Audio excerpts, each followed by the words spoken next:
Hello everyone and welcome to another casual review. Today I'm talking about Cuphead. I have played through Cuphead before, however this playthrough I purchased and played through the DLC for this game, The Delicious Last Course, for the very first time. The tone and aesthetic of this game really sets it apart from other video games in that its entire theme is really old cartoons where all the characters are always moving up and down, everybody's wearing gloves, the villains are always really creepy, right? And it just has that whole hand-drawn aesthetic that no other video game has. It even has like old film grain, like in the loading screen you can see all these dirty flecks of the film. Audibly it sounds like really old recordings of like jazz and this big band music.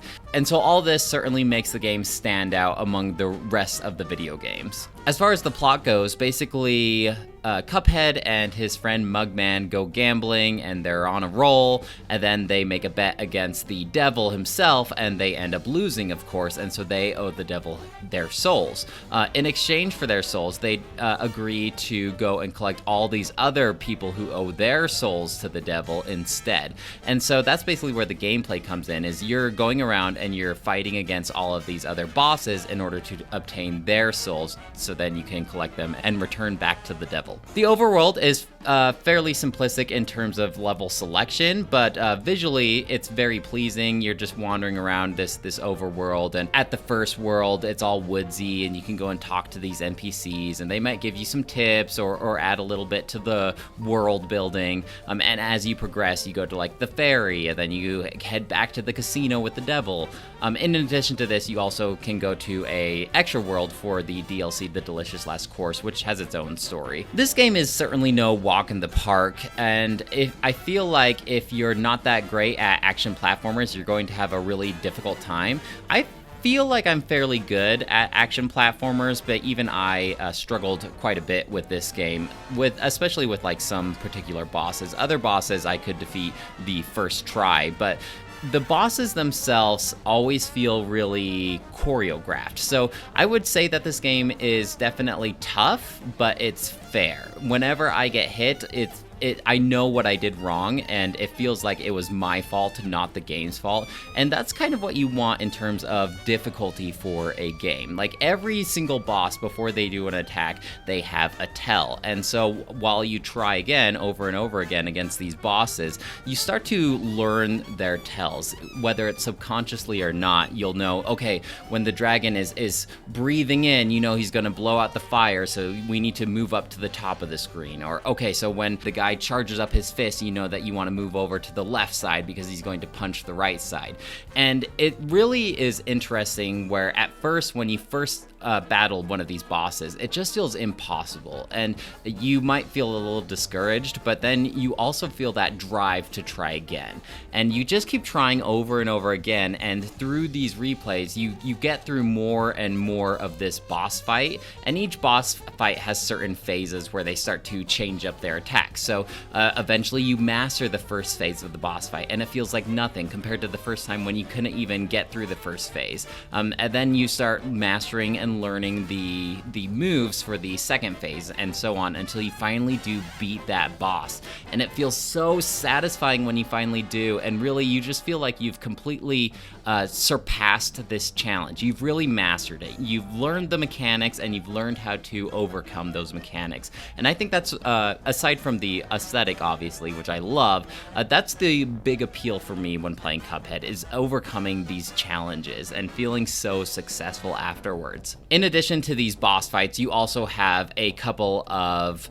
run and gun levels, is what they call them, and it's basically just like a side-scrolling action platformer. This is probably my least favorite part about the game. I'd much rather be facing off against the bosses themselves and learning these choreographed moves, whereas the run and gun levels maybe feel a little frustrated and random because enemies are just constantly coming up on the screen no matter how much you attack them, and it feels a little less choreographed to me. But these run and gun levels are also necessary because this is where you acquire the resources in order to upgrade your character or give him different attacks and different abilities. So you collect these coins as you do these run and gun levels, and you spend these coins at the Pork Rind Emporium, and this is where you can get like different weapons or different abilities. You can have up to 2 weapons at once, and the 2 that I stuck with usually is the first one that I collected.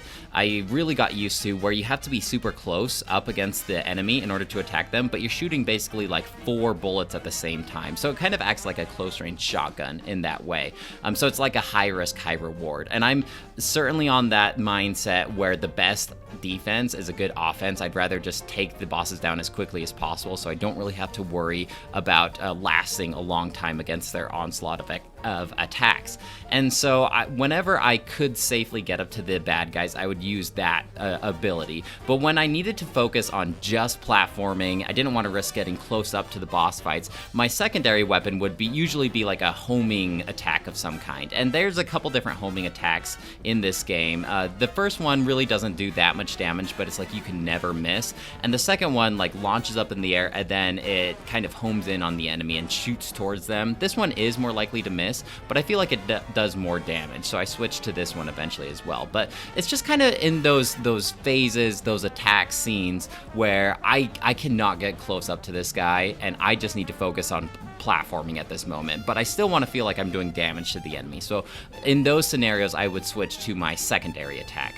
You're also allowed a super attack, and you get these by doing these little mini games where you have to defend a chalice for a set amount of time against some ghosts. I think there's 3 different super abilities. I always just stuck with the first one, which just does a massive attack. So when you're attacking an enemy, you'll build up this meter, and when the meter's full, then you can do a special attack. And so I felt like I liked that one a lot better. The second one I think makes you invincible for a short amount of time, and like I said, the best defense is a good offense. The third one I never really understood. You like separate your soul from your body, and you're like controlling both of you at the same time.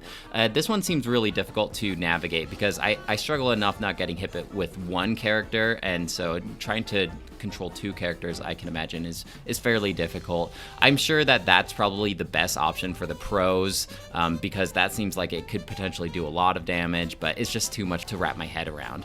The next thing that you get is just like a little passive effect. I typically just stuck with one of these, and it's where whenever I dash, I can turn invincible, so I can dash through these attacks, and that is a must-have in my opinion. I can't even imagine going with another passive effect. There's one that like increases your hit points from 3 to 4, because normally you can only get hit 3 times before you get a game over. But even then, I feel like the one that makes your dash, where you can dash through attacks, way better than an extra hit point. You can also parry any pink colored attacks in this game, or pink colored objects, and pairing will also boost up that super meter. And there are some of these passive effects that revolve around the pink one that I think would be pretty beneficial if I really mastered this parry mechanic, but I struggled at times to get the timing correct for the pairing ability. But there's one that seemed kind of interesting to me, where it's like the first time you parry an object, you get an extra heart, and then the third time you get one more, and then the 6th time. So I could see potentially, if you got really good at pairing these attacks and objects, building up your heart meter would be fairly beneficial as well. This game's just interesting in that, like, once you're in the zone and you're really focused and you're not thinking about it, you're just kind of going into robot mode, the incredible things that you can do. Because if I was just a passive watcher watching somebody else play this game, I would be amazed by how they could possibly beat this game, because there's so many different things you need to avoid and dodge all while you're attacking the enemy, and there's so many things to keep track of. But when you're actually playing, you kind of get into this zen-like state, and you can do incredible things. Now, if you start thinking about it and you're like, holy crap, how am I doing this? How am I avoiding all of these bullets? That's when you start messing up, and then you'll get the game over and have to start over. It does this thing too, where whenever you do get a game over against a boss or playing the run and gun levels, it shows you how close you were to the end. And this is almost like taunting you, but it's also encouraging you to try again. Because if you see, oh, I was so close to beating this boss, I was almost there, I can definitely do it this time. You want to keep trying, because it taunts you, like, oh, if you had only lasted 5 more seconds, you could have done it. And so you just want to keep playing. Now, this is particularly frustrating though for the run and gun levels. Another reason why I don't like them is I feel like the run and gun levels are significantly longer than the boss fights, and so if you get a game over on a run and gun level and you have to start over, it's much more frustrating because it feels like you have gone so much farther. Compared to a boss fight, typical boss fights last 3 minutes max. So if you get a game over, whatever, just try again for another couple minutes. But the run and guns, it feels like you have invested so much time. So I feel like the run and gun levels would have benefited a lot more from maybe a checkpoint in the middle of the level, but I get that's not what this game is going for. This game's all about difficulty and overcoming those challenges. In the end, it will grade you based on how well you did against these bosses. So the things that it grades you on are like how often you were hit, how many objects you parried, how many times did you do your super ability. And I don't know if it's possible to get a C, because whenever I played this game, I would get B's and A's. Now, you are able to lower the difficulty down to casual, but I think it does limit your grade. So you might get D's and C's if you played on casual mode, and I'm not sure how far it allows you to progress if you do only play in casual mode. There's also achievements if just beating the main game isn't enough for you and you just need more Cuphead that you can go for. I wouldn't ever look at these achievements or necessarily shoot for a particular one, but it was satisfying whenever I saw one pop up after I defeated a boss, and what did I do to get that achievement? And it's like parry 5 things, and oh, okay, that's cool that I earned that. But for those achievement hunters, that is something extra that you can shoot for. Now I guess I'll talk about the DLC called the Delicious Last Course. In this DLC, you are given an extra one of those passive items I was talking about that allows you to play as a third character known as Chalice. And Chalice controls kind of differently than Cuphead and Mugman, and I've already built up my abilities and my subconsciousness in order to control Cuphead, and so trying to play as Chalice just messed me up too much. But I'm sure Chalice is a very good character once you get to really learn how she controls and masters. How she works is basically instead of doing a typical parry like Cuphead would, her parry is tied into her dash mechanic, and then she can also roll on the floor, and that's where she kind of can turn invincible and maneuver through obstacles. She also has 1 extra hit point. So there's a lot of tempting things about playing as Chalice. I just could never master that whole dash parry mechanic just because I was so used to playing as Cuphead.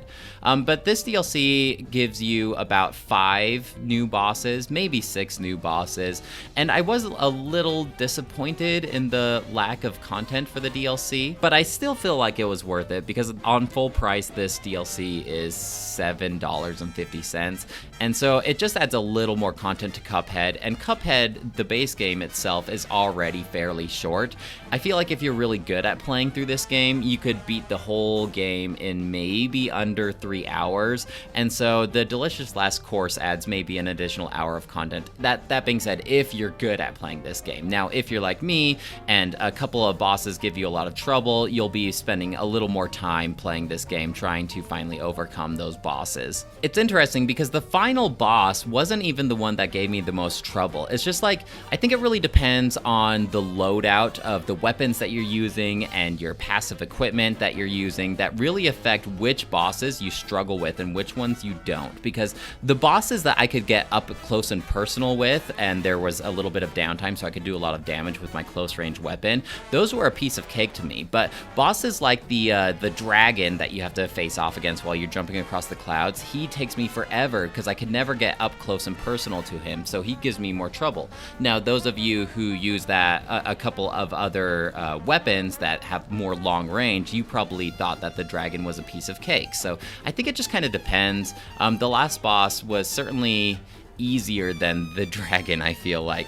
As far as the Delicious Last Course, the last boss on that one was fairly difficult as well. Super interesting though. I don't want to spoil too much here, but the last boss for the Delicious Last Course just had so much going on for it visually, which is really one of the biggest appeals to me for this game, is the visuals, because there's seriously nothing else like it. Everything is so colorful and lively and exciting, and I love just being in the middle of a boss fight and getting that jazzy trumpet playing, and I'm just in the zone, and musically, aesthetically, it all just works so wonderfully for me. It should be worth mentioning that this game does have multiplayer, and I'm not sure how difficult or easy this game is if you are playing with another character. I know that you have the ability to resurrect your teammate if they get hit, if you like parry their ghost.